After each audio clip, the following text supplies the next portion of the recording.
In February 1959, 9 experienced hikers vanished into Russia's Ural Mountains in weather that could kill an unprepared person in under an hour. When rescuers finally found their tent, weeks later, it had been cut open from the inside. And that was only the beginning of the mystery. Led by 23-year-old Igor Dyatlov, the group of ski hikers set out on January 23, 1959, heading toward a remote peak called a Torton.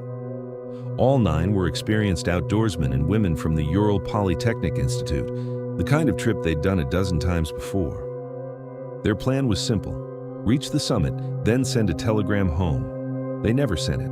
On February 1st, the group pitched their tent on the slope of a mountain the local Mansi people called Kholat Syakhl, a name that translates to Dead Mountain. It was a name that existed centuries before anyone knew what would happen there. When the hikers missed their scheduled check-in date, a search party finally set out into the mountains. What they found made no sense. The tent had been sliced open from the inside, not the outside, and most of the group's boots, coats, and supplies were still folded neatly within it. Whatever happened that night, they had run into nearly 30 degrees below zero, wearing almost nothing at all. Following a trail of footprints, some in socks, one in a single shoe, several completely bare, searchers found the first 2 bodies near a cedar tree at the edge of the forest. Broken branches high above suggested someone had climbed it desperately, as if trying to see something coming from the camp. As more bodies were recovered over the following weeks, the injuries grew harder to explain. Fractured skulls, crushed ribs, internal trauma. One investigator compared to being struck by a moving vehicle, and yet there wasn't a single bruise, cut, or mark on their skin to explain how any of it happened.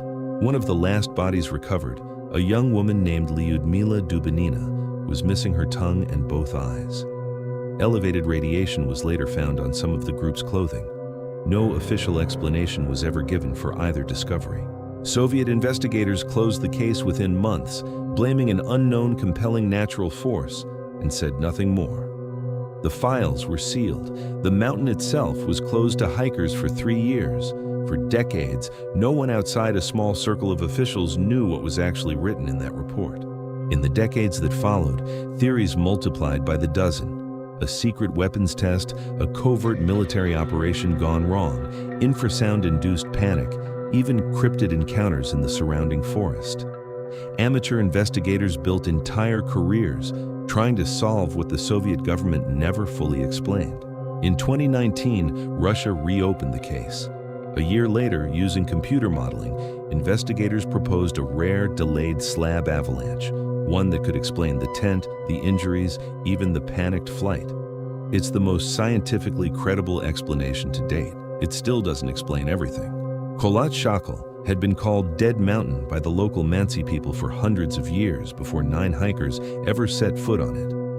Whether that name was a grim coincidence or a warning nobody thought to take seriously is a question that has outlived everyone who might have answered it.